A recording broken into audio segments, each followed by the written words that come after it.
Bien, vamos a continuar entonces con nuestra clase de este problema de dos cuerpos que hemos estado interesados en el último tiempo. Quisiera hacerles un poco un resumen de cómo van las cosas y qué es lo que estamos haciendo. Entonces, para eso, primero volveremos a mirar nuestro resumen que lo teníamos acá. Se los muestro, que debería estar, ahí está apareciendo. Muy bien. Entonces, estábamos estudiando este problema de dos cuerpos que, como les comentaba, es muy importante y tiene una larga historia. Hablamos la clase pasada de la producción o el resumen hecho por Claudio Ptolomeo, este griego que era egipcio, en el cual describe el mundo desde lo que llamaríamos la teoría geocéntrica, entonces donde la Tierra está al centro de todo y las trayectorias hacia movimientos errantes relacionados a esto que llamamos epiciclos. Eso vimos en la clase pasada.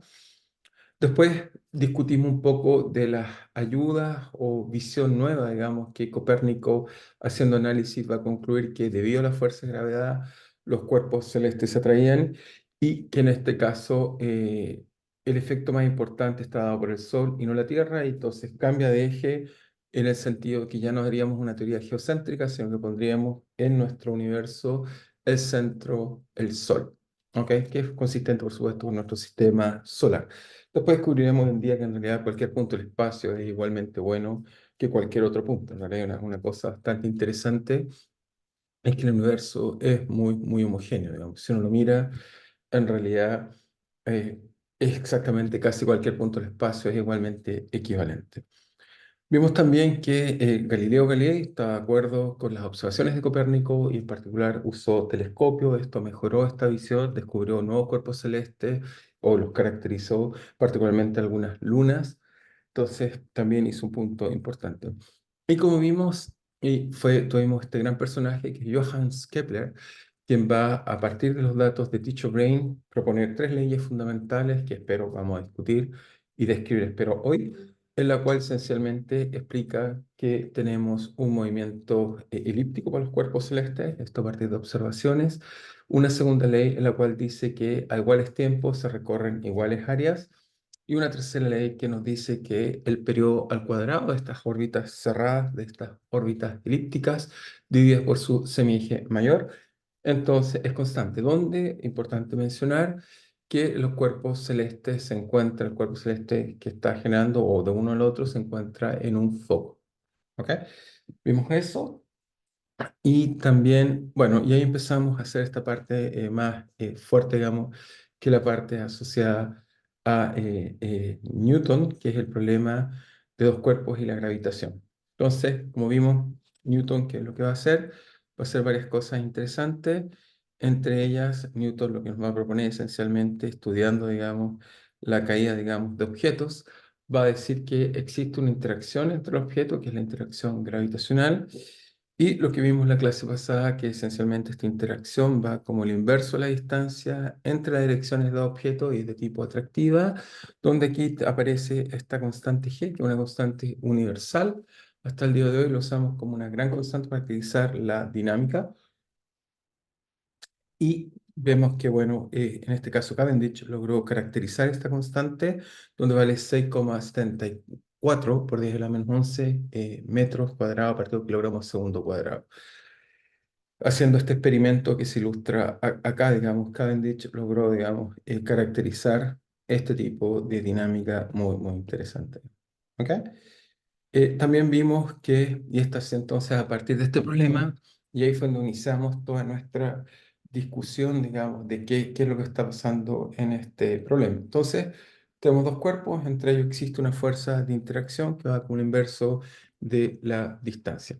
Entonces, vuelvo a insistir para clarificar las ideas, volvamos simplemente a discutir un poco este problema. Entonces, vamos a colocar acá el applet y acá teníamos las leyes, digamos, de Kepler que estábamos hablando, que teníamos órbitas, como ven ahí, de tipos circulares. Si uno cambia, por ejemplo, la velocidad, veamos si esta la puedo cambiar. No, esta versión no la puedo cambiar. Veamos si esta la puedo cambiar. Entonces, si muevo el objeto, ok, ahí vemos que entonces tenemos órbitas distintas y vemos entonces las órbitas elípticas. Eso nos permite entonces encontrar que si calculamos el área, veamos que el área, como en este caso es tal que a iguales tiempos eh, recorre iguales, fijando los tiempos, recorre áreas iguales, pero con la velocidad, bueno, en este caso más o menos circular, la excentricidad no es muy grande, pero podemos, digamos, cambiarla, veamos si la podemos cambiar, o a ver si la puedo estirar la trayectoria. Ok, no sacamos nada con eso, entonces lo que hay que hacer mejor es colocarla quizá un poco, vamos a ver si podemos ver un poco mejor. Acá, vamos a ver si podemos cargarla de nuevo acá. Y lo que quiero es cambiar un poco la velocidad. Estamos con curvas muy circulares, eso no me gusta. Vamos a tratar de que sea más. Ahí sí, me gusta más. Entonces ahí como vemos, recorremos la parte la parte más cercana va más rápido, la parte más lejana va más lento. Y esto permitió que Johannes Kepler pudiera entonces predecir o explicar una nueva ley. Entonces hasta ahí vamos bien.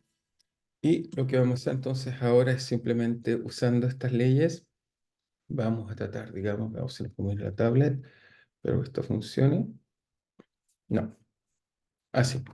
Entonces estábamos y entonces escribimos las ecuaciones. Hasta ahí teníamos estas dos ecuaciones. Sin embargo, este problema que parece ser simple es muy complejo porque el espacio de fase donde las trayectorias es de dimensión 12. Tenemos tres coordenadas o seis coordenadas, tres para cada una, y tenemos seis velocidades, por lo tanto nos da dimensión 12. Entonces, esto ha sido el problema muy difícil y la pregunta es cómo resolverlo, cómo poder avanzar, cómo poder decir cosas interesantes. Lo que hicimos fue esencialmente primero usar esto que llamamos coordenadas de interacción, que es cambiar de variable en vez de usar R1 y R2 la posición de los cuerpos celestes, usamos el centro de masa. Eso nos va a permitir, ya vemos que como solo son fuerzas internas, se conserva el centro de masa, el momentum del centro de masa en realidad, eso quise decir, y usamos la coordenada que aguanta la distancia entre una y otra. Eso nos llevó entonces a introducir esta coordenada centro-masa y la coordenada relativa, y simplemente jugando con las ecuaciones, usando las ecuaciones de momento, primero mostramos este gran resultado, que la aceleración del centro-masa es cero, o que, de otra forma de decirlo, que el momentum del centro-masa es cero, se conserva. Entonces, eso fue pues, un resultado muy positivo, y lo otro fue que usando la ecuación para la diferencia, jugando un poco con ellas, nos dimos cuenta que la dinámica se puede reducir a esta ecuación que está acá, que nos dice esencialmente que, bueno, se conserva el centro de masa, y por otro lado tenemos una ecuación para la dinámica interna que esencialmente va como el inverso del cuadrado de la distancia por g por m1,2, pero con una masa efectiva, que es lo que llamamos la masa reducida, donde la masa reducida es simplemente este factor que está acá. Bueno, acá está la masa reducida, que como ven va a depender cuál masa es más grande. Si una de las dos masas es muy grande, por supuesto, fíjense, supongamos que el Sol y la Tierra, supongamos que el Sol es M1 y la Tierra es M2, entonces la masa del Sol es mucho más grande que la Tierra, despreciaríamos esto, pero al despreciar esto se nos cancelaría esto, y luego la masa interna sería simplemente la masa de la Tierra. ¿Ok? Entonces, fijan, esto es una masa interesante que da valores, y por otro lado son iguales los dos cuerpos celestes o de igual magnitud. Vamos a ver que esto simplemente sería abajo 2m, así que me queda la masa media. Sí que es una masa interesante esta masa reducida. Ahora, por otro lado, lo primero nos dice entonces que hemos reducido el problema de dos cuerpos a un problema de esencialmente un cuerpo, ¿ok? O la ecuación de un cuerpo bajo el efecto de una fuerza, una variable efectiva. Y la primera también pregunta que se puede hacer es, bueno, ¿cuál es el efecto de los otros cuerpos celestes que están por aquí? ¿Cómo afectan o no afectan nuestro problema? Bueno, como les dije, y esto es un hecho empírico, cuando miramos el universo vemos que es muy, muy homogéneo, y por lo tanto en realidad cualquier punto del espacio es igualmente equivalente. Entonces, no es que, por ejemplo, uno dice, bueno, entonces decir que la teoría geocéntrica estaba bien, no es que estuviera bien en el sentido que los cuerpos están girando en torno a la Tierra está girando más bien en torno al Sol, y entonces todos estos cuerpos o planetas que llamamos en nuestro sistema solar estamos girando más bien en torno al Sol. Pero es un punto válido como cualquier otro punto del universo porque es muy homogéneo. Y eso que lo que hace, bueno, hace que si colocamos un cuerpo celeste aquí, otro acá, otro acá, otro acá, otro acá, otro acá, las interacciones de estos cuerpos, digamos, como es homogéneo, la suma de ellos se cancela, y hace que localmente nuestro problema de interacción entre la Tierra y el Sol podamos despreciar los otros cuerpos celestes, no solo porque están más lejos, sino porque están distribuidos bastante homogéneos. Para ilustrar eso, si quieren, lo que voy a hacer es simplemente recordar, hay una imagen, seguramente muchos conocen, voy a colocarla acá para ilustrarla mejor. Entonces, en esta imagen que está acá. Entonces, en esta imagen vemos, bueno, esto es una teoría que habla de teoría de inflación del universo, es un hecho que hemos medido y observamos que el universo efectivamente se está expandiendo. Eso hace pensar que quizás hubo un momento inicial donde la masa o en realidad la energía está en una región muy pequeña del espacio y que puede haber habido una explosión. Eso no tenemos evidencia, es una teoría que se basa en lo que llamamos el Big Bang.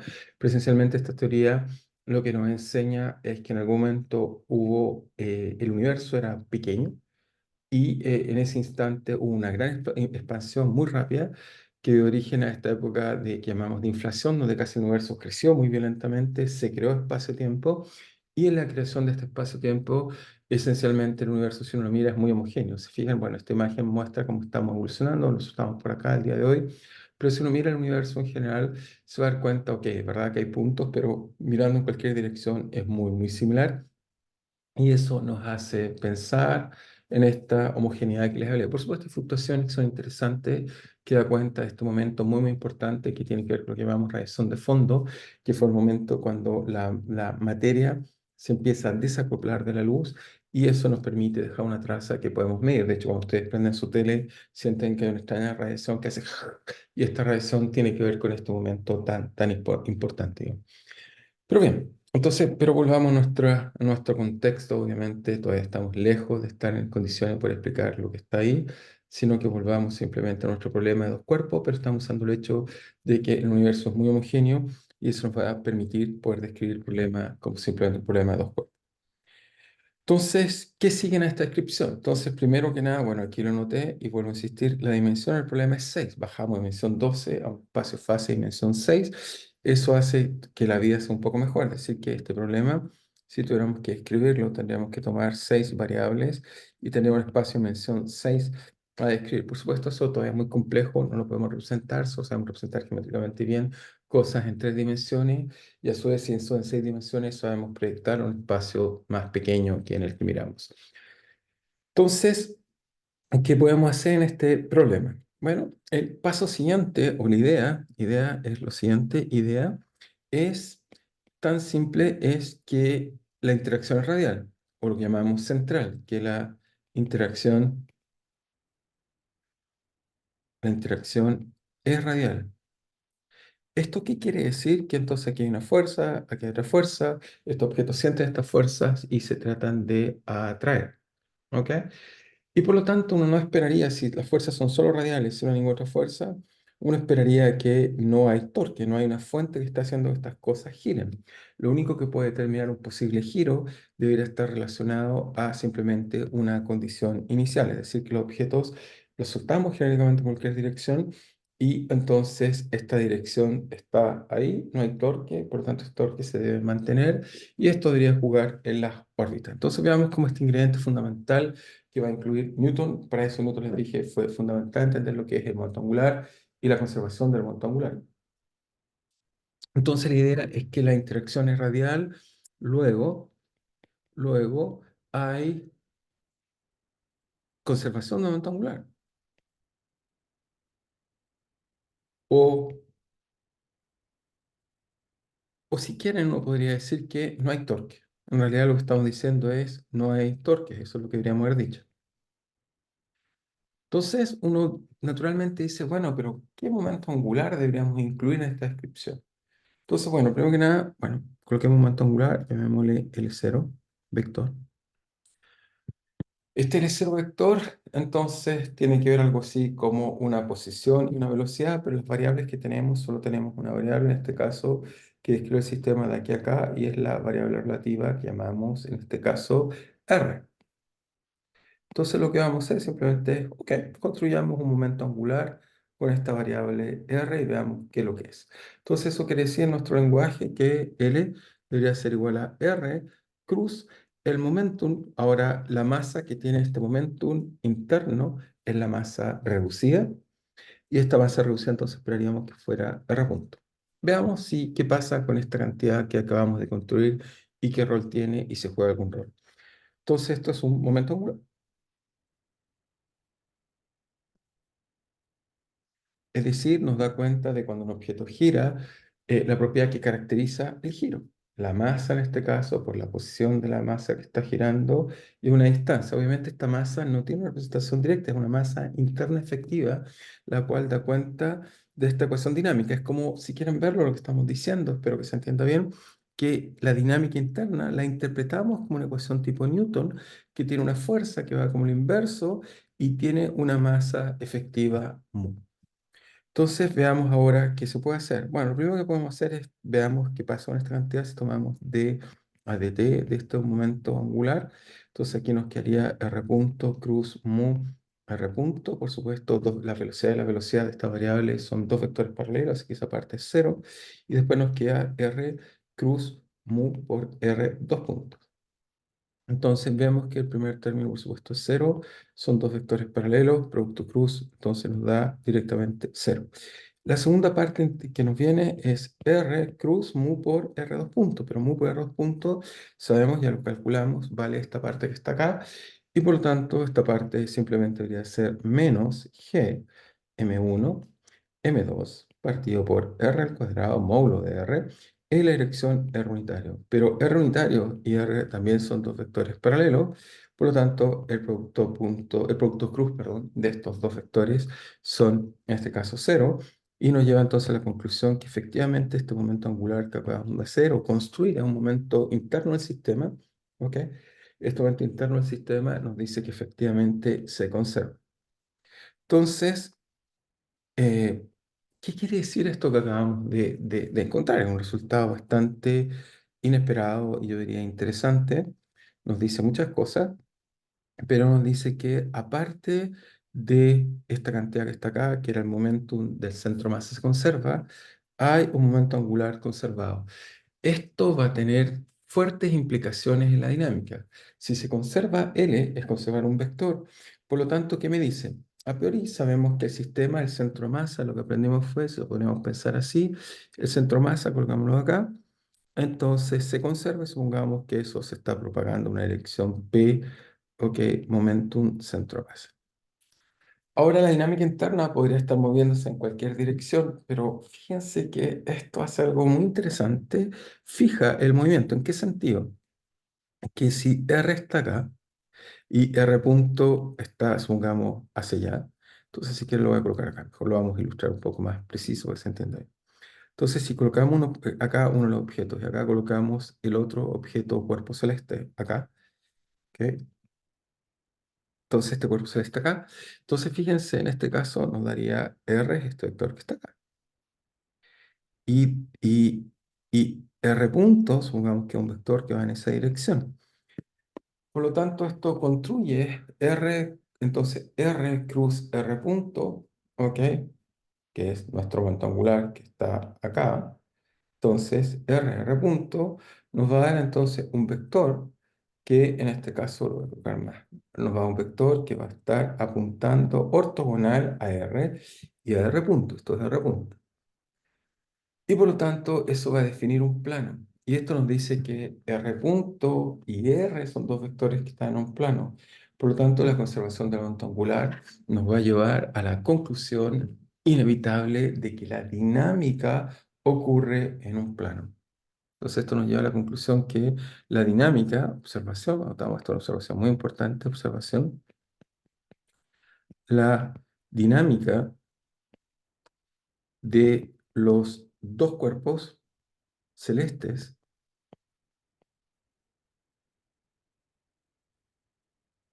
está limitada a estar en un plano. Llamemos pi este plano. Está limitada por conservación del momento angular a estar en un plano. Wow. Y esto sí que es una consecuencia profunda de la física de dos cuerpos, lo que nos enseña entonces, y eso lo vemos cuando vemos el sistema solar, vemos que esencialmente los cuerpos se están moviendo así y por lo tanto están incluidos en un plano. Uno nunca se pregunta por qué tenemos la Tierra aquí, por qué no, otro planeta está en otra dirección, otro en otro plano. Tiene que ver que en realidad el sistema mismo, el momento angular, se está conservando y eso está obligando a los otros cuerpos celestes a mantenerse en este plano que estamos viendo ahí. Pero por ahora, con dos cuerpos celestes basta explicar, en realidad, De hecho, nosotros estamos en el borde de una galaxia espiral y esta galaxia se está moviendo, nos movemos con ella, sí que localmente nos vamos a momento angular y además, entonces, lo que vemos, el momento traslacional y además de lo que se llama momento angular, nos movemos en un plano. ¿Ok? Así que en ese plano están ocurriendo las cosas. Pero veamos que esto va a tener también implicancias interesantes, pero ya la primera implicancia la tenemos, esta está acá.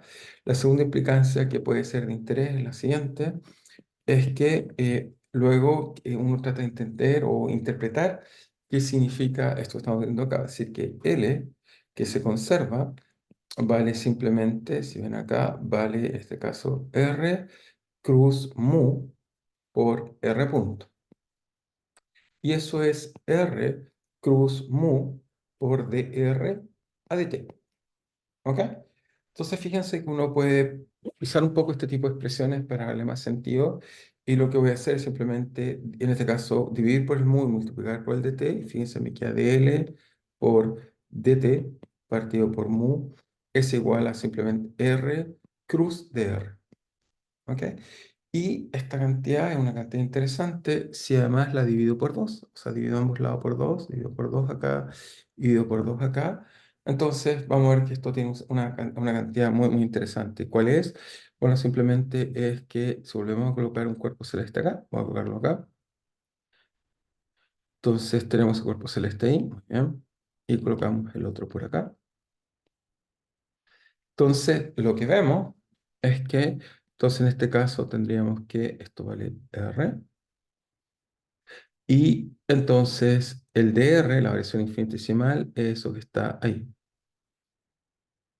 Y ahora lo que tenemos es el producto cruz. El producto cruz sería simplemente el área formada por estos dos vectores. Pero como dividimos por la mitad y dividimos acá por la mitad, entonces la mitad del área, y como esto es infinitesimal, nos damos cuenta que lo que en realidad estamos construyendo es simplemente un pequeño triángulo infinitesimal que está ahí. Así que en realidad esto que tenemos, este pequeño pedacito que está ahí, es simplemente el área o el de elemento de área que estamos mirando. Entonces vemos ahí, hay un pequeño elemento de área que es igual simplemente a R cruz delta R partido por 2. Y lo interesante es que esto vale L0 por dt.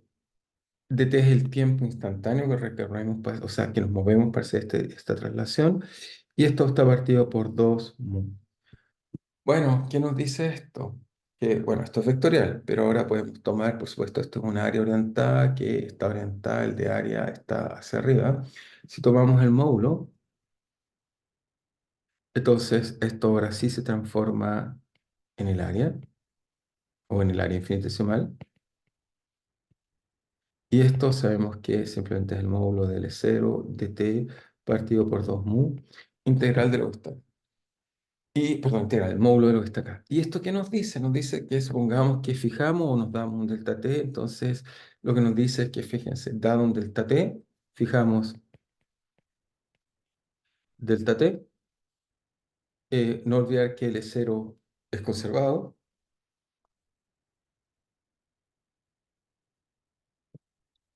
Y mu es simplemente un parámetro que tiene que ver con las masas, también es conservado. El 2 también es conservado. Entonces lo que tenemos es que el de área, si quieren podemos sacar ese delta t, es igual a delta t por puras cantidades conservadas.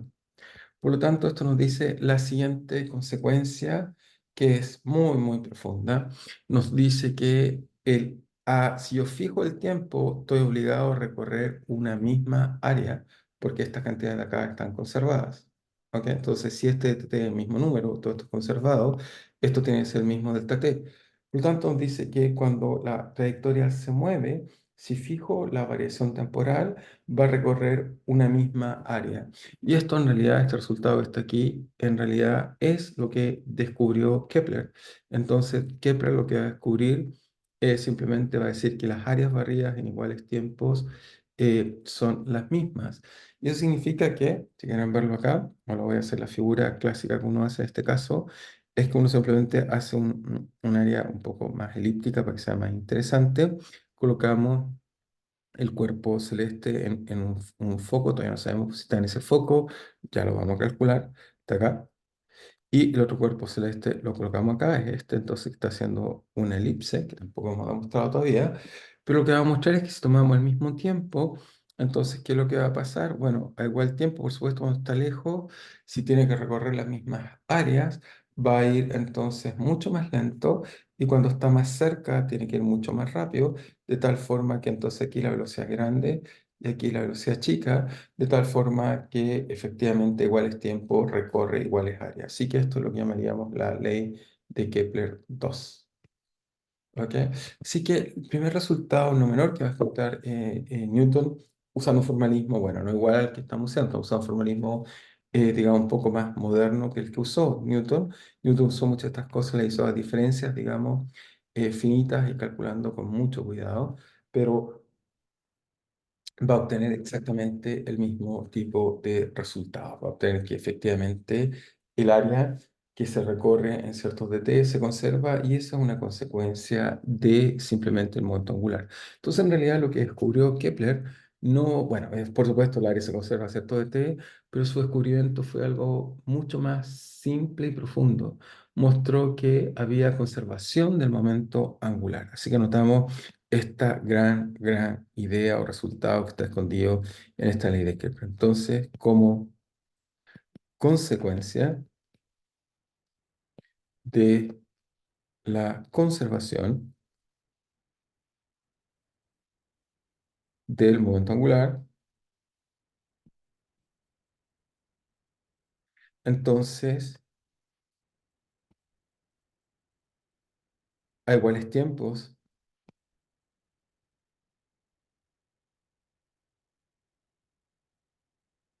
se recorren iguales áreas.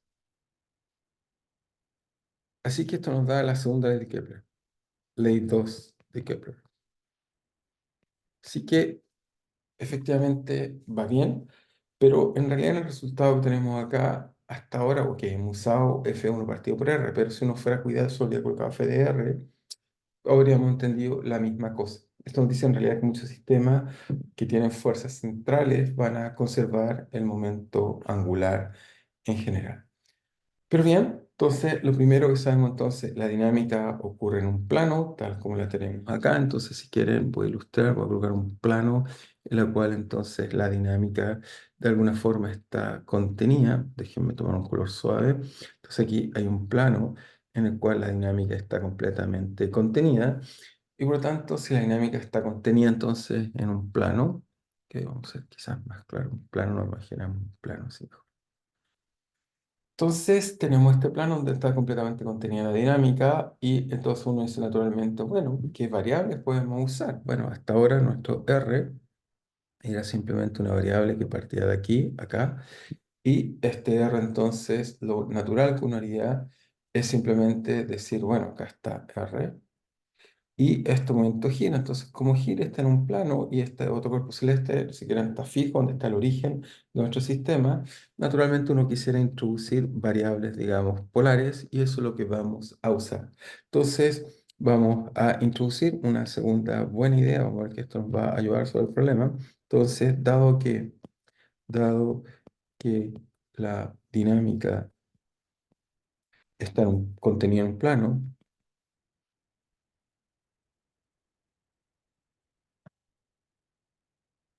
¿ok? Y que el origen del vector diferencia está en uno de los cuerpos celestes, así que se fijan, da lo mismo, si el más grande o el más chico, ¿ah?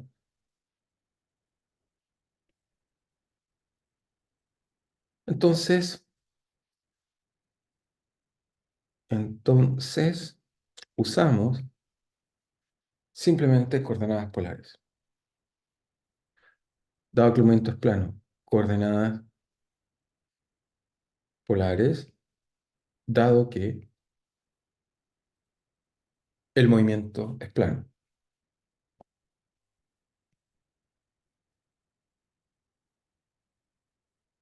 Esto nos dice entonces que R lo vamos a cambiar a coordenadas simplemente bueno, llamemos coordenada R, el módulo de este vector, R, y usamos un ángulo phi.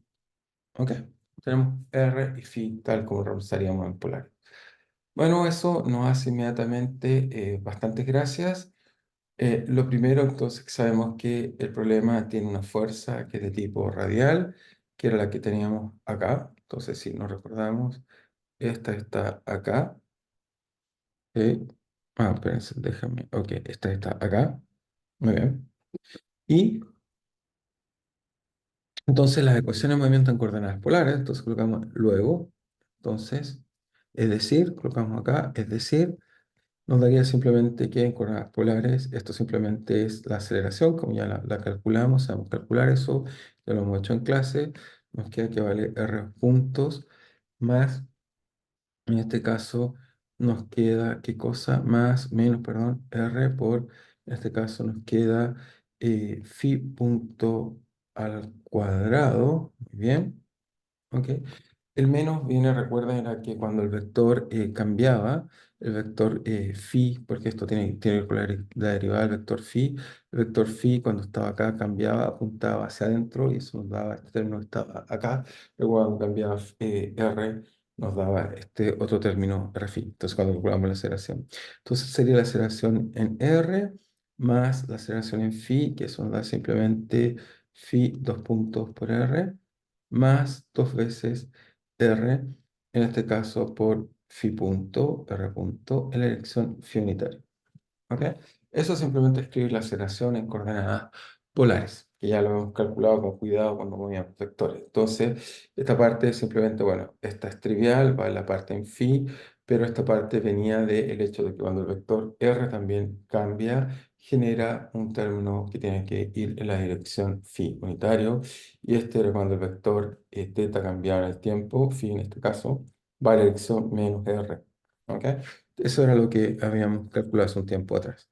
Y esto, por supuesto, es mu, todo lo que acabamos de escribir recién es simplemente mu, entonces multiplicamos por mu r dos puntos, y esto por otro lado es directamente, como ya lo tenemos acá, es igual a la fuerza, en este caso interna, que es menos g m1 m2 partido por, en este caso, r al cuadrado, ya lo tenemos así, la dirección r unitaria. Entonces esto nos lleva a que, bueno, estos dos vectores son iguales, sí o sí sus componentes son iguales, nos lleva entonces a la conclusión que tenemos dos ecuaciones, tenemos mu por r dos puntos menos r phi punto al cuadrado es igual simplemente a menos g m1 m2, nos lleva a estas dos ecuaciones escalares, y la otra ecuación nos dice que simplemente phi dos puntos por r más 2 r punto phi punto es igual a cero. Así que estas son las ecuaciones ahora que describen al sistema en coordenadas, si quieren, de este tipo polares. Entonces, ¿qué vamos a hacer ahora con estas ecuaciones escritas en coordenadas polares y cómo entender qué es lo que pasa con ellas? Entonces, muy bien, entonces, 11, 3. Entonces, bueno, tenemos dos ecuaciones, colocamos acá, si quieren una ecuación R, llamemos esta ecuación phi. Entonces tenemos la ecuación R y tenemos la ecuación phi. Entonces, de la ecuación phi, vemos que es igual a cero, entonces eso quizás nos permita encontrar algo o alguna relación interesante. Entonces, ¿qué encontramos de ahí? Entonces, de la ecuación phi, ¿qué podemos decir? Bueno, tenemos que phi dos puntos por r más 2r phi por phi puntos igual a cero, ¿ok? Que es lo que tenemos ahí. ¿Ok? Y entonces, ahora, ¿qué es lo que podemos hacer aquí? Si uno mira, esta ecuación tiene un 2, sino casi sería un factor de integración, pero si lo multiplicamos por r, fíjense que ya, esto sería como la segunda derivada de phi punto por r, que es la derivada de r por phi punto, pero está ese 2. Entonces ese 2 echa a perder un poco la vida, entre comillas, pero esto se arregla, se multiplica por r. ¿Por qué? Entonces nos queda que phi 2 punto por r cuadrado más 2r punto r phi punto igual a cero. Y ahora sí, si se fijan, esto es una derivada total. Esto es de a de t, ¿de qué cosa? De r cuadrado. Si quieren, bueno, mantenemos el mu. Bueno, bote el mu, pero para que tenga dimensiones físicas de más interés, guardemos el mu. me queda mu r cuadrado phi punto. Y esto es cero. Efectivamente, cuando derivo este término que está acá, nos damos cuenta que el derivar esto de acá nos da esto que está acá, y el derivar esto que está acá nos da esto que está acá. Así que está perfecto. Está como queremos que den las cosas. Y encontramos que esto es una cantidad conservada. Entonces, luego entonces, esta cantidad es conservada, llamémosla L0 sin flecha, es cantidad conservada.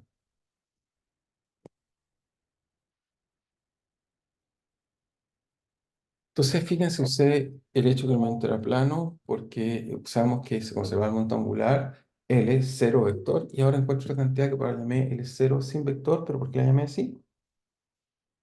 Veamos que esta cantidad que acabo de definir como simplemente mu r cuadrado phi punto es el momento angular de este problema, digamos. Entonces, ¿cómo vemos eso? Bueno, recordamos que L valía simplemente vector, lo llamamos L0, pero vector, veamos, usamos la misma notación, eh, L0 acá vector, muy bien.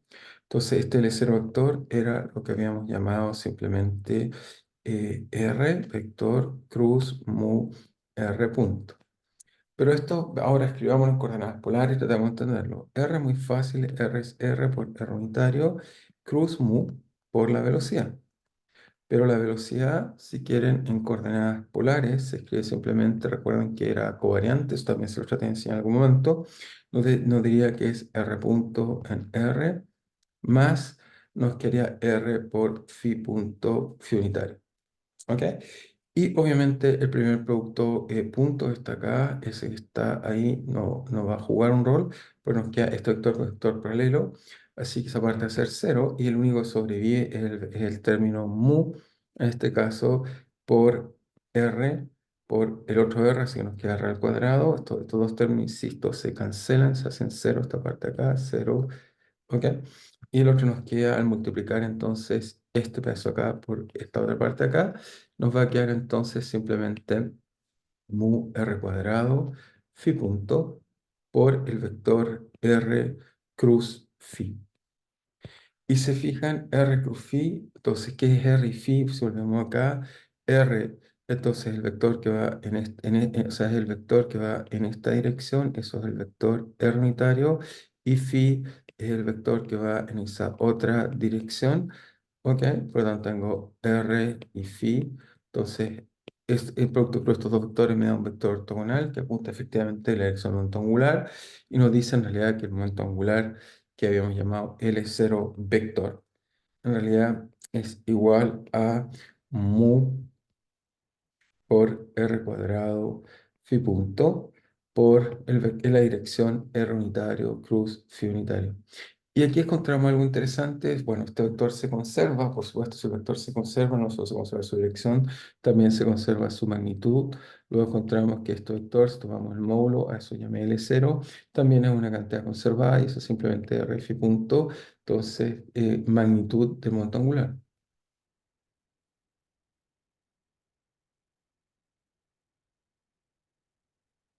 Y por lo tanto se conserva la magnitud del momento angular. Y eso, si quieren, al usar coordenadas polares, lo descubrimos acá, de simplemente representar esto en coordenadas polares, calcular y encontrar que esta cantidad se conserva. Así que lo que concluimos es que hasta ahí llegamos a la conclusión que simplemente esto implica que L0 es constante, la magnitud, y esto es igual a mu r al cuadrado phi punto.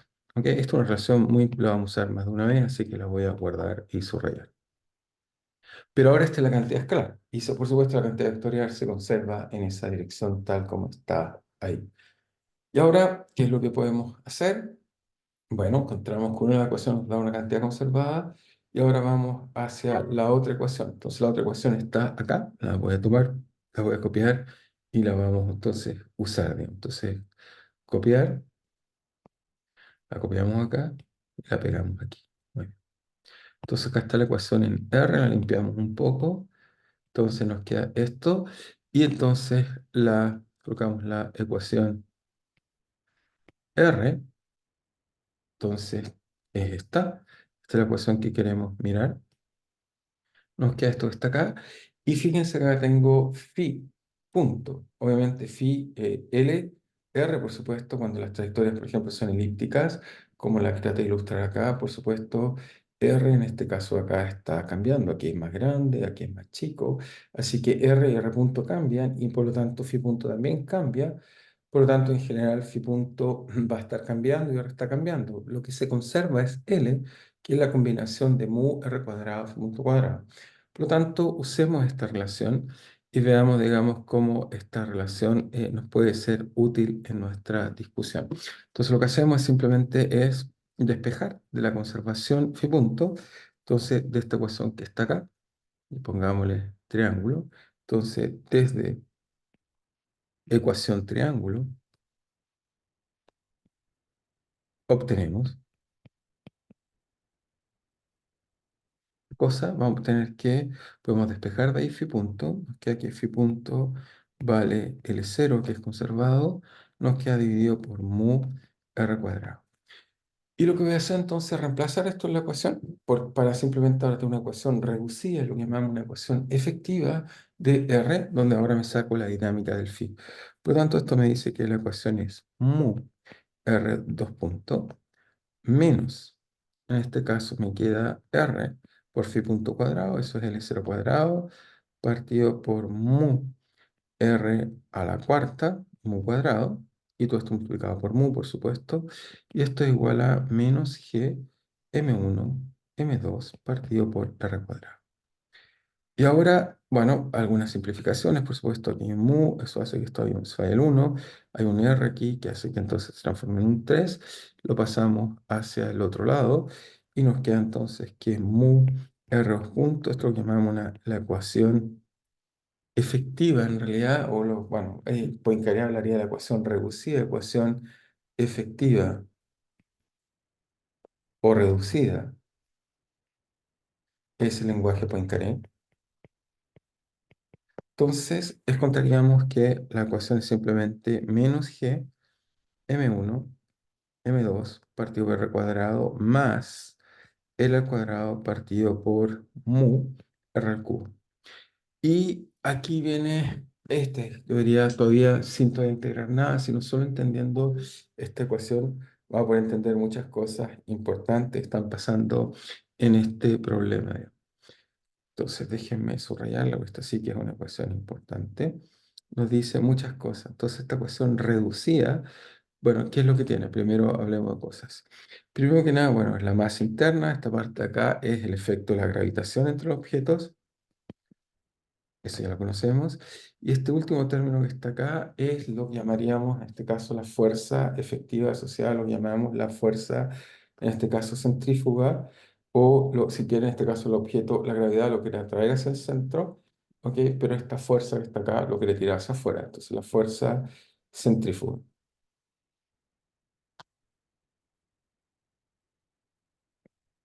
Y esto va a ser lo fundamental. Vamos con esto a entender casi todo una vez que integremos, pero vamos a estar a entender bien porque hay muchas cosas que hay que entender primero cualitativa y cuantitativa. Pero esto nos obliga entonces a volver a nuestro problema. Voy a volver un segundo a la simulación y a la applet que teníamos. Y entonces, por ejemplo, bueno, acá está la applet. Déjenme colocar entonces acá, vamos a colocar 2. Menos 2 es un... ¿Por qué digo menos 2 acá? Simplemente porque esto es una fuerza R a la 2 y por supuesto el momento angular, menos 2, entonces tiene una fuerza gravitacional. Y ahora sí podemos hacer esto.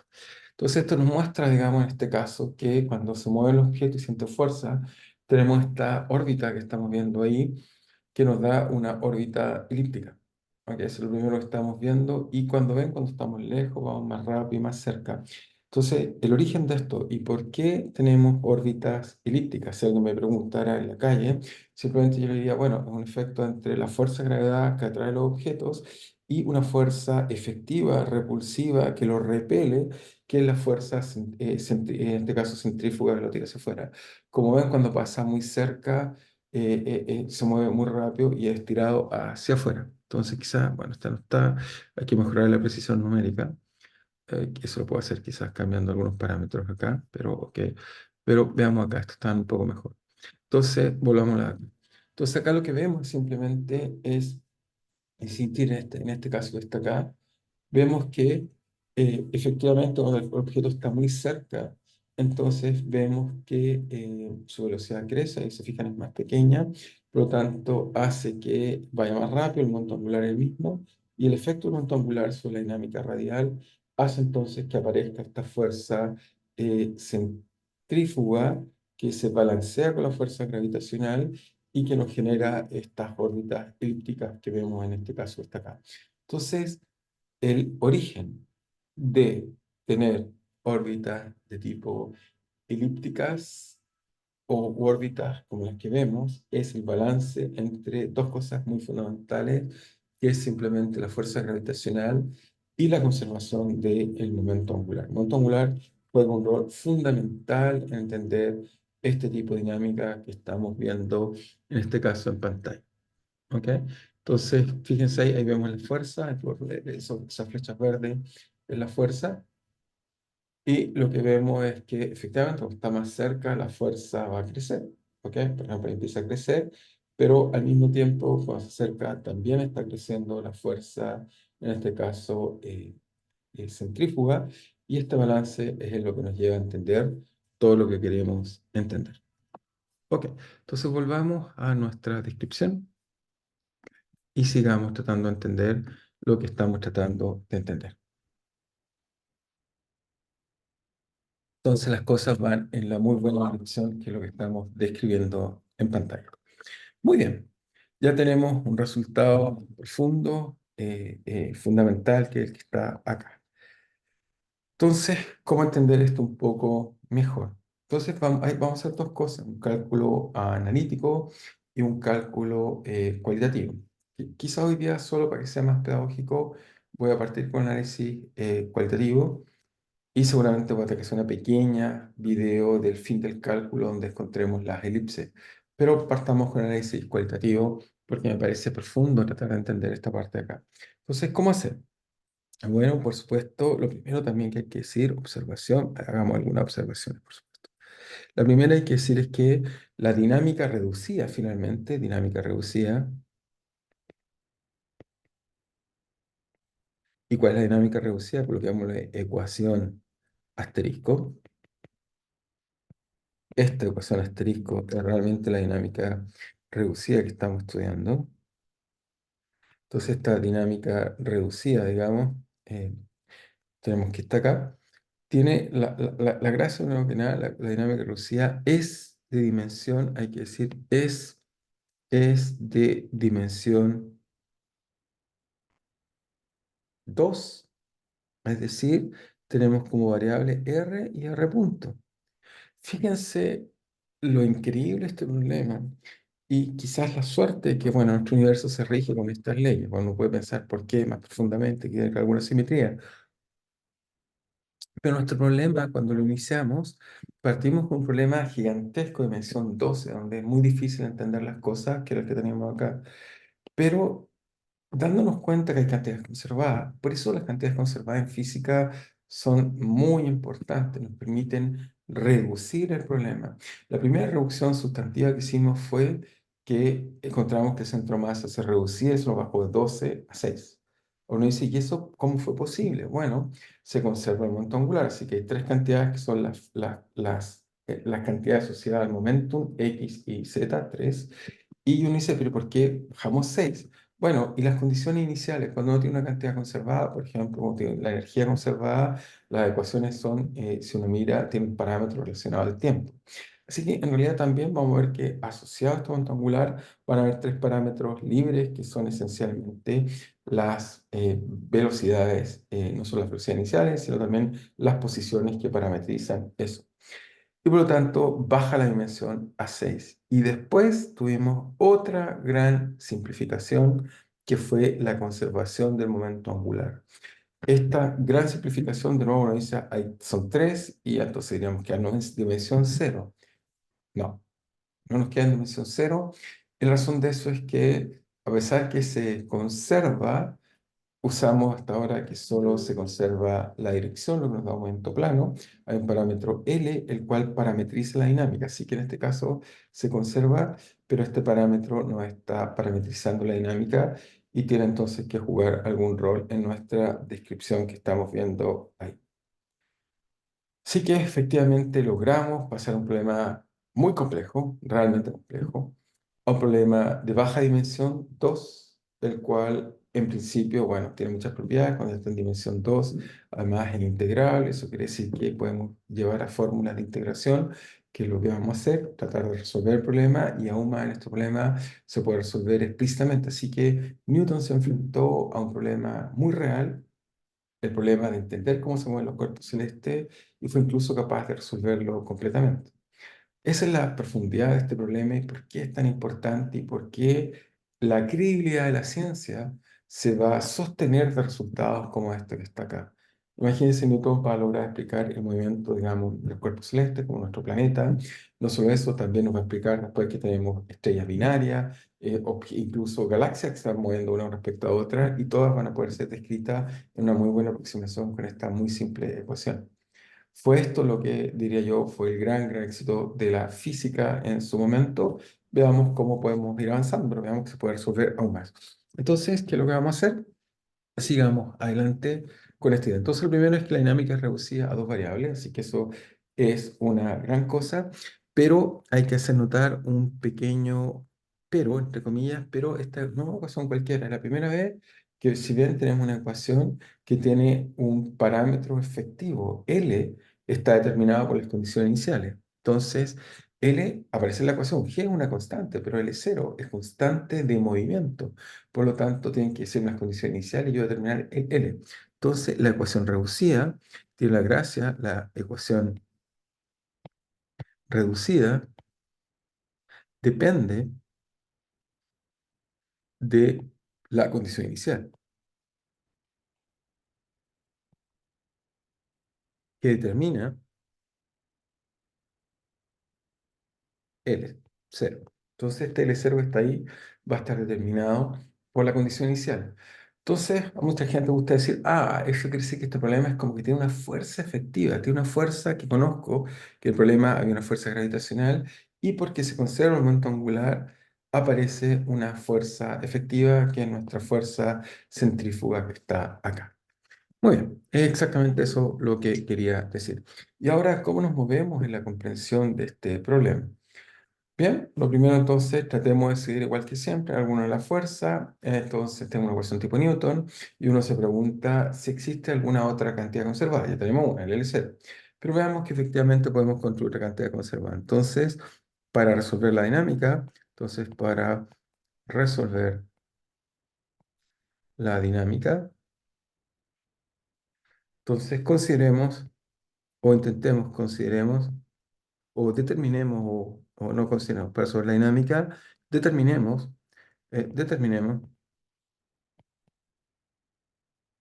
otra cantidad conservada.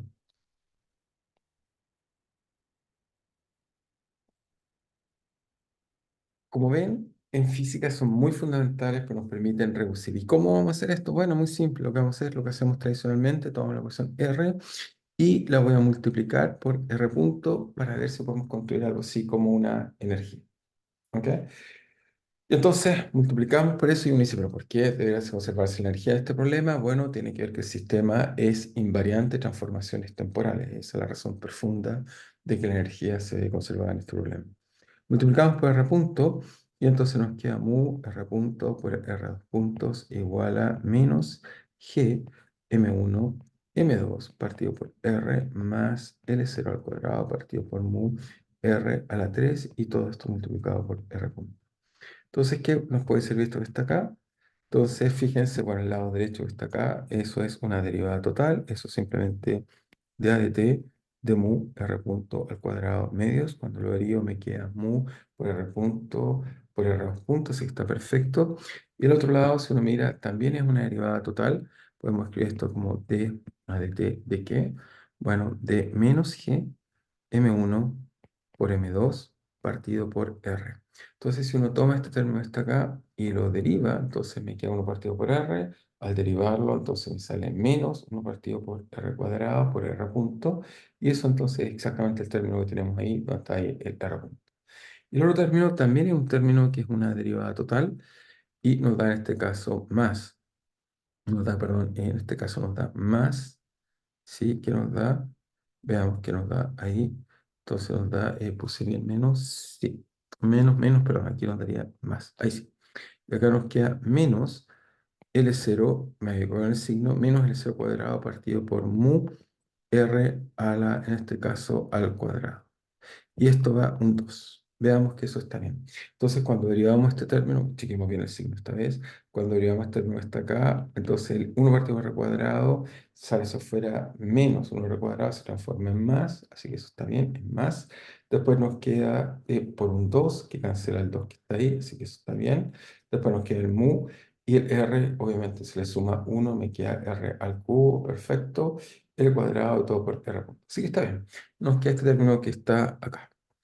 Y ahora nos damos cuenta que hay una, usando las ecuaciones de movimiento, tenemos una cantidad conservada que esta es mu r punto al cuadrado medios menos g m1 por m2 partido por r cuadrado menos más, en este caso L 0 al cuadrado partido por 2 mu r cuadrado. ¿Ok? Y esto es igual a cero, obviamente usando las ecuaciones de movimiento.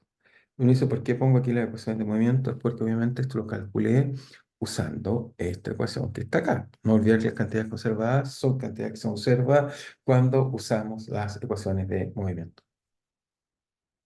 Así que bien, tenemos esta cantidad conservada. Por supuesto, esta cantidad conservada tiene unidades apropiadas, digamos. ¿Qué unidades apropiadas tiene? Tiene unidades que llamamos de, en este caso, de energía. ¿Ok? ¿Por qué? Porque tiene unidades de masa por velocidad al cuadrado medio, así que tiene unidades de Joule. Por lo tanto, es directamente esta cantidad que está acá. Vamos a decir que es directamente una energía, que es de la forma mu r punto cuadrado medios menos g m1 m2 partido por r más L0 cuadrado partido por 2 mu r cuadrado. Entonces encontramos esta energía que se conserva en el sistema. Entonces tenemos esta energía que está conservada. Muy bien. Entonces, ¿qué es esto? Entonces, a mucha gente también le gusta escribir esto de otra forma, es un poco lo mismo. Simplemente acá colocamos energía cinética interna y acá le sumamos la energía potencial efectiva. ¿Ok?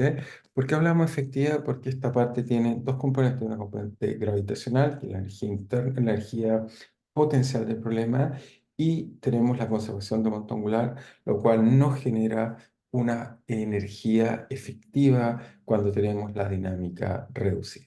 ¿Ok? Por eso se llama energía efectiva. Entonces, notar bien que entonces la energía potencial tiene dos componentes, dos ingredientes. La energía potencial gravitacional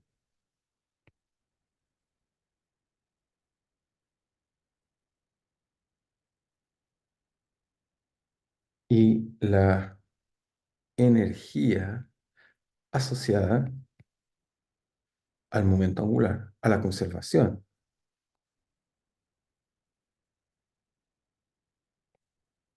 del momento angular. Muy bien.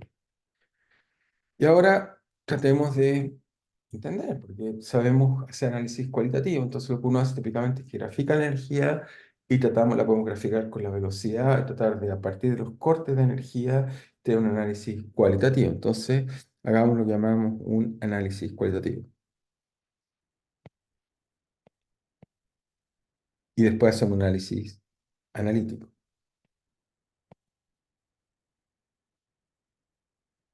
Entonces, ¿cuál análisis cualitativo? Muy bien. Entonces, colocamos en el eje vertical la energía. En el eje horizontal colocamos el R. Y voy en este caso no colocar toda energía, voy a colocar solo energía. En realidad, pues no quiero graficar más dimensiones, no quiero colocar todavía, si no sería figura muy compleja todavía. Vamos a simplemente colocar el potencial efectivo, eso en realidad lo quiero graficar. Entonces, está el potencial efectivo, pero el potencial efectivo lo construyo a partir de la energía gravitacional, que va, si que lo hace con rojo, es lo que me hay que dibujar, que es menos G m1 m2 partido por R. Si dibujamos eso, es algo que simplemente cae como 1 partido por R, eso es una, y entonces una simplemente una hipérbola que hace esto. ¿Ok? Se va a hacer un infinito y en menos, y en cero, perdón, se va a hacer un menos infinito, en infinito y se va a infinito menos en cero, que es lo que dibujé en esta curva que está acá. Así que dibujé bien esa curva.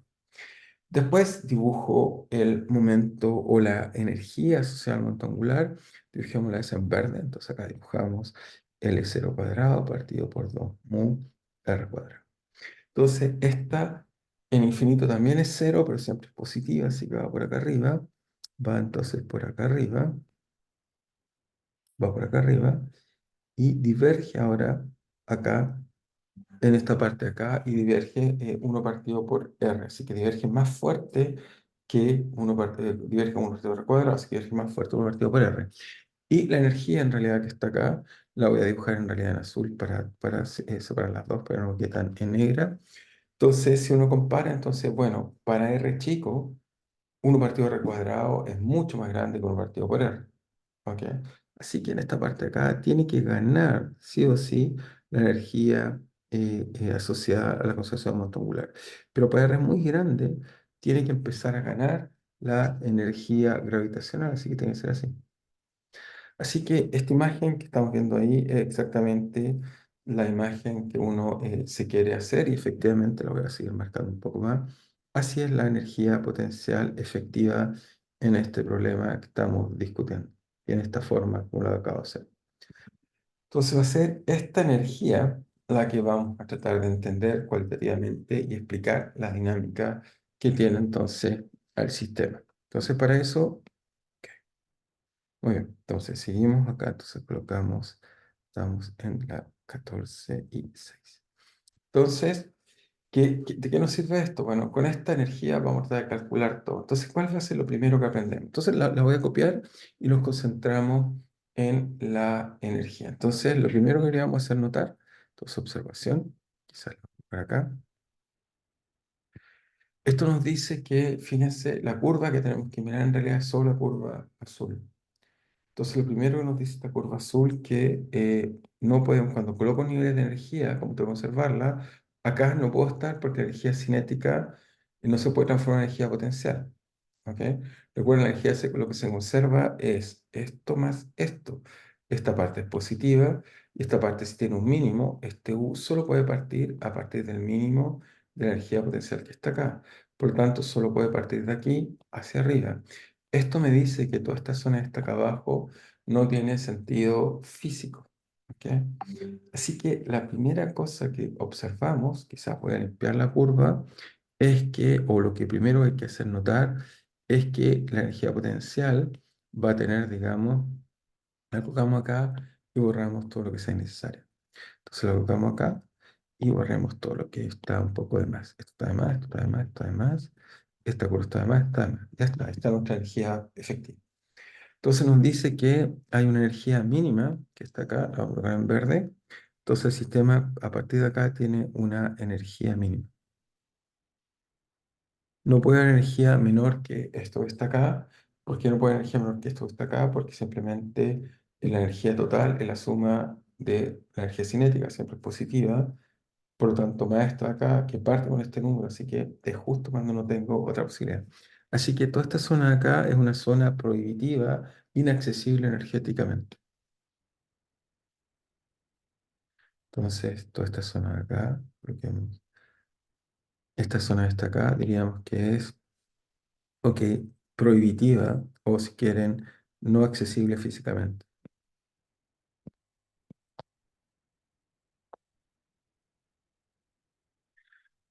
Ahora, lo primero entonces, hay que notar esta observación que nos parece natural. Entonces hay que decir es que hay una energía mínima del sistema. Y esta energía mínima, como se dan cuenta, justo coincide con que hay un R acá, que pongamos un nombre R0, que es el que coincide con la energía que está ahí. Tenemos una energía mínima donde si yo parto con la energía mínima, el sistema no tiene dinámica, solo puede estar fijo en R0. Entonces, lo primero que decimos es que en este caso acá, cuando la energía del sistema es igual a E mínima, entonces R de T tiene que ser igual a cero, no hay dinámica. Pero uno dice, pero ¿cómo es posible que el sistema esté justo en R0? Bueno, la explicación de eso es muy simple, que si el R no cambia, es decir, que si volvemos acá a nuestras órbitas, como las tratábamos de ilustrar, entonces nos está diciendo que el sistema, en este caso de acá, hay una trayectoria que es tal que el radio siempre es el mismo. Pero si el radio es siempre el mismo, entonces no puede estar en un foco. Así que esta trayectoria de acá va a corresponder justo a una órbita circular. Entonces, ¿esto qué quiere decir? Lo explicamos, ¿sí? Entonces R0 es constante, no hay dinámica, luego no hay dinámica en el sentido de cambiar R. Por supuesto, el phi está girando, en momento de conservación angular de R, de T, luego órbita circular. Entonces, el sistema tiene una órbita circular, eso significa que si colocamos acá el cuerpo celeste, supongamos que partimos, en este caso el origen está en el Sol, ¿ok? Lo colocamos en el Sol, entonces estamos diciendo que nuestra trayectoria está acá, tiene exactamente una trayectoria circular, eso es lo único que nos permitiría, digamos, tener exactamente en este caso, digamos, tener exactamente en este caso un cuerpo, digamos, ok, ahí está, un cuerpo tal que el radio siempre es el mismo en todos lados, así que si lo miro acá es R0, si lo miro acá es R0, y entonces nos dice esto que el cuerpo celeste está haciendo una órbita circular cuando estamos en la órbita misma. Nuestras órbitas, en realidad, en el caso de la Tierra, son bastante eh, con excentricidades, digamos, cercanas a cero, por lo tanto, estamos casi en una órbita circular, estamos cerca de la órbita mínima, ya vamos a comentar un poco más de eso, pero solo para un poco ilustrar esto, volvamos a nuestra simulación. Acá está, ahí tenemos una órbita elíptica. Ok, y como vemos, digamos, tenemos una órbita elíptica, pero aquí ven, tengo un botón que dice que puedo colocar una órbita circular. Y ahí tenemos una solución que es circular, donde si ahora buscamos los focos, vemos que solo hay un foco, ok, ya no hay dos focos. Entonces, cuando estábamos antes, si quieren, teníamos una órbita no circular, ok, entonces vamos a trasladar esto para que no nos quede de nuevo circular, ok, ahí sí. Entonces ahí se fijan, tenemos, si yo coloco el foco, ahí están ahí. Tenemos dos focos y en un foco está el cuerpo celeste. Vamos a ver que eso está bien. Lo vamos a calcular. La excentricidad, en este caso, vale 0,3. La de la Tierra está más arriba. Mientras la excentricidad es más pequeña, estamos cerca de tener órbitas circulares. La excentricidad se mide con los semiejes mayor y la distancia que hay en este caso de esta distancia hacia acá. ¿Sí? ¿Ok? Y lo que vemos cuando tenemos una órbita circular, digamos, acá tenemos una órbita circular, vemos que esencialmente estamos justo en cero y vemos que la Tierra está cerca de cero. Eso quiere decir que nuestro planeta está bastante cerca de tener una órbita de tipo, está casi en el mínimo de nuestro problema, está completamente en el mínimo. Y vemos como otros cuerpos celestes, caso Mercurio está lejos, o el cometa Halley está muy, muy acá. Eso hace que tenga una elipse muy grande y por eso no lo vemos tan seguido porque viene y después viene y pasa mucho tiempo para que vuelva a pasar cerca de donde estamos nosotros. Muy bien. Entonces, volvemos hacia acá y sigamos con nuestra discusión cualitativa. Entonces, esperamos que aparezca el tablet. Ahí está. Entonces nos dice que tenemos lo que está ahí. Pero veamos que podemos aprender un poco más. No solo podemos aprender que es circular. Entonces aprendamos, o aquí se puede aprender un poco más de este resultado. Bueno, entonces dice, bueno, la energía es mínima y en su punto, ¿cuál es el R0? Entonces, lo primero que podemos hacer es calcular el mínimo. Entonces, tenemos que U efectivo. Entonces, calculemos, entonces determinemos R0 y energía mínima. Entonces, para calcular energía mínima es calcular el mínimo de UF y el mínimo UF. Entonces, tenemos UF de R vale G M1 M2 partido por R. ¿Ok? Y no olviden con signo menos y más L.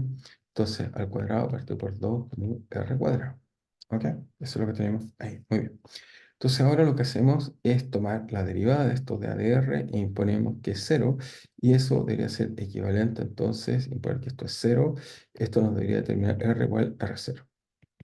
Entonces tomamos la derivada del primer término, por supuesto, la derivada de R, así que eso nos tira un menos y queda más G M1 M2 partido por R cuadrado, la otra nos queda un menos, sale un 2, se cancela con el 2, después nos queda mu por R al cubo y esto es cero. Entonces, como tenemos que igualar a cero, multiplicamos por R cubo a ambos lados de la ecuación. ¿Y qué nos da? Eso debería dar el R0. En realidad ahora deberíamos llamar R0. Lo multiplicamos al cubo. Y esto entonces nos da que R0 al cubo es dividido por R cuadrado, ¿ok? Por G M1 M2 es igual a L0 al cuadrado partido por mu. Y entonces, ¿qué nos da esto? Ok, aquí coloquemos 15, 7, nos da entonces que acá tenemos R cuadrado, R cubo, podemos simplificar, nos queda que R0 es igual simplemente el momento angular al cuadrado partido por mu por G1 por M1, perdón, por M2 por G. Así que encontramos, bueno, primero que nada encontramos, ahora podemos valorar la energía en esta cantidad y con eso encontrar la energía mínima, pero el primer resultado no trivial que encontramos es que R0, cuando tiene una órbita circular, va simplemente proporcional al monto angular. Esto nos dice que mientras más grande el monto angular, más grande es la órbita. Y porque M1 y M2, supongamos que no lo estamos cambiando. Entonces, si mantenemos M1 y M2, si yo cambio el monto angular, la órbita es más grande. Esto quiere decir algo muy profundo que si quieren lo puedo decir de otra forma. Aquí está escrito ese resultado. O sea, anotamos esta observación, pero veamos que detrás de esto hay otra idea profunda. Entonces, lo que vemos de aquí, observación, es simplemente que para L0 más grande tenemos R0 más grande. Crece con el cuadrado, de hecho. Entonces, veamos que esto tiene aún más sentido. ¿Y cómo no olvidar que el cero lo conocíamos? Vale R cuadrado, ¿ok? Por mu, R cuadrado por mu, por phi punto. ¿Ok? Phi punto, no olvidar que phi punto, o sea, la dinámica no olvidar, porque dice, oye, pero ¿cómo uno tiene órbitas circulares? Bueno, dado esta cantidad está acá, uno de acá puede despejar, digamos, que la velocidad angular del sistema en realidad es simplemente L0 es constante partido por mu por R0 cuadrado. Y esta relación que está acá es importante. ¿Por qué? Porque nos dice esencialmente lo que veíamos en la simulación. Vemos que el objeto está girando, tiene que tener un momento angular. Y es decir, que si esto es constante, esto quiere decir que en función del tiempo, como todo esto es constante, constante ahora, nos dice entonces que phi, el ángulo como función del tiempo, va como L0 partido por mu R0 por t más una constante inicial, phi 0. ¿Ok? Eso era lo que estábamos viendo en la simulación. Si quieren, lo vuelvo a colocar, solo para que estemos todos tranquilos en lo que estamos diciendo y que esté correcto. Entonces, cuando vemos esto que está acá girar, lo que estamos viendo es coloqué que sea circular, dejemos circular. Entonces, en este caso, lo que estamos viendo es que phi está creciendo en el tiempo, todo el tiempo, y crece constantemente. La velocidad angular en este caso es constante, y la velocidad angular también es constante y depende del radio. Todo esto solo ocurre cuando es circular el movimiento que estamos discutiendo. Muy bien, pero ahora volvamos y quiero volver a insistir en lo profundo que les decía, que hay algo muy, muy, muy detrás de un valor muy inesperado que nos debiera enseñar muchas cosas. Y ahora lo que voy a enseñar, pero hace un segundo, si no voy a tener siempre ese ruido de fondo. Ok, ya lo paré. Entonces, ya. Entonces tenemos que el phi va como omega t, entonces tenemos esta observación, también, una observación interesante, así que mejor notémosla. Notar bien que para la órbita de energía mínima, tenemos una órbita circular, primera cosa, y lo otro es que una órbita circular con velocidad recorrida, con velocidad angular constante. Muy bien. Tenemos también entonces esta velocidad angular constante. Ahora, Lo interesante es que podemos usar esta expresión que está acá y llevarla acá. ¿Ok? Entonces, si hacemos eso, nos va a quedar que R0 es igual a L al cuadrado, pero al cuadrado vale R0 a la cuarta por mu cuadrado por phi punto al cuadrado. Phi también es constante, partido por mu por g, m1, m2. Y de aquí sacamos algo interesante que nos dice que dividimos por 1 partido por r a la 4, 0. Nos da que 1 partido por R0 al cubo es igual a mu por phi punto al cuadrado mu g m1 m2. Pero phi es constante. Si phi es constante, punto es constante, entonces la podemos estimar. ¿Cómo la estimamos? Bueno, si doy una vuelta entera, el ángulo tiene que ser 2pi. Y el tiempo que se muere en el periodo. Entonces puedo estimar eso así, simplemente vale 2pi partido del periodo, donde, si quieren verlo así, donde t es el periodo. Entonces anotemos eso el periodo 16. T es el periodo. Y por lo tanto lo puedo reemplazar en la expresión anterior. Y si reemplazo la expresión anterior, ¿qué me queda? Me queda que 1 partido por el radio al cubo es igual a mu por phi, que en este caso vale 2pi partido por el periodo, y todo esto me queda al cuadrado, partido por mu g m1 m2. ¿Y esto por qué es interesante?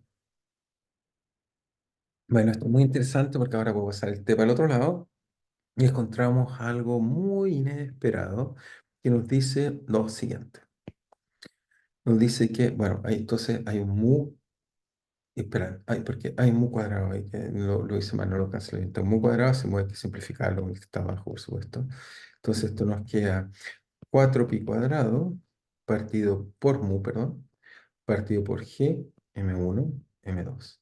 Bueno, 4pi es constante, un número, mu es el cociente de las masas, que si quieren ahí, mu vale m1 por m2, si quieren esto uno es más simple, eso es 4pi cuadrado, se cancela el mu por m1, m2, me queda g de m1 más m2. Entonces en este caso no están variando, así que podemos decir que esto es constante. ¿Y qué es lo que descubrimos? Bueno, lo que descubrimos aquí fue Kepler en el año 1000, no es que en el año 1000, en este caso, como habíamos dicho acá, 618, si es que no me equivoco. Volvamos a Kepler. Kepler demoró mucho tiempo en descubrir esta ley y lo que hizo fue Kepler, acá está, en 1618, va a decir que ahora nosotros cubrimos una ley un poquito más simplificada, digamos, pero que efectivamente para la Tierra y todo funciona bien, descubrimos que efectivamente el periodo al cuadrado dividido por el radio, o sea, hicimos el caso simplificado, que en vez de una elipse fuera un círculo, encontramos que es constante. ¿Ok? Eso fue el resultado que acabamos de encontrar. Y por lo tanto, se fijan muy simplemente en este límite, ya con la órbita minimal, podemos explicar este resultado tan profundo de encontrado por Kepler. Entonces, se fijan, el gran resultado de Newton es que por ahora hemos descubierto la segunda ley, es conservación angular. La otra ley la podemos entender fácil de simplemente considerar la energía mínima. Nos va a faltar analíticamente mostrar qué es la elipse y ya estamos perfectos. Así que Newton en realidad va a hacer grandes resultados. Pero avancemos. Entonces esto que está acá es lo que llamaríamos aquí, ok, vamos a colocar acá, y parece que me falta un poco de línea, entonces vamos a colocar acá, tercera ley de Kepler.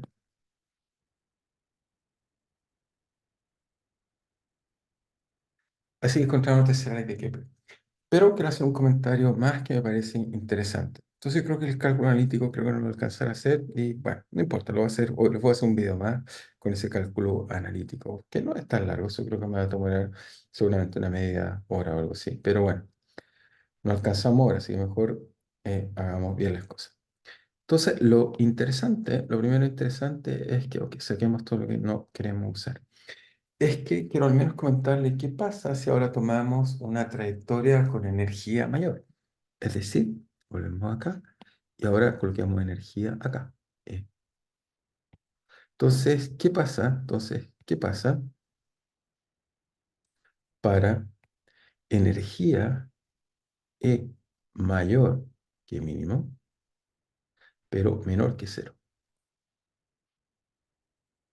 Aquí lo que vamos a descubrir es que entonces, si eso es así, primero que nada aquí hay una intersección, y aquí hay otra intersección. Esto quiere decir que hay un radio, llamémoslo R más, y acá hay un R mínimo.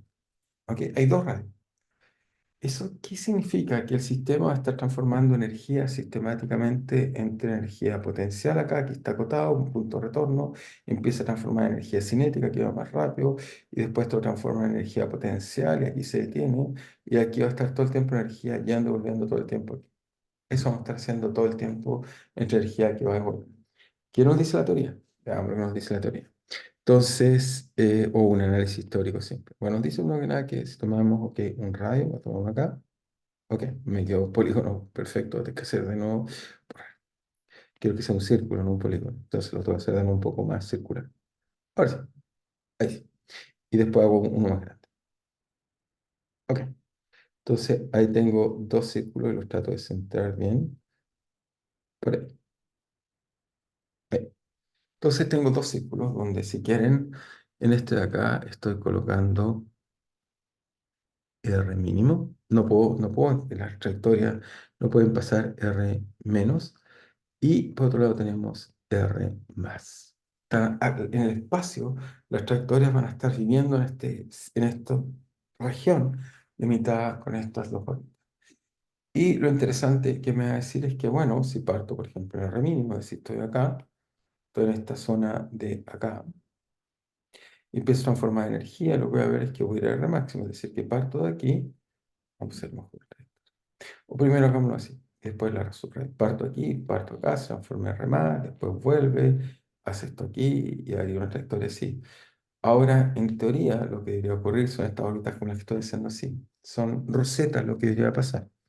No hay ninguna razón por que la órbita se cierre. Vamos a descubrir que solo para el potencial no partido por R y un par de potenciales más las órbitas se cierran.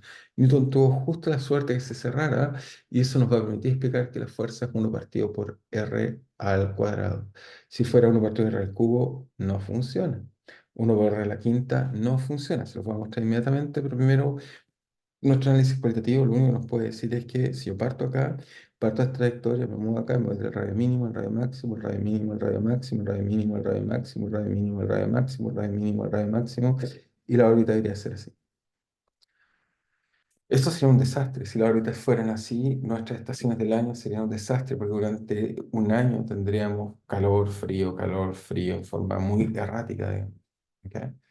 Sería una cosa muy, muy compleja. No, quizás lo más probable es que no podríamos realizar la agricultura tal como la conocemos. Sin embargo, vamos a ver que gracias a que la fuerza es un vector cuadrado se cierra.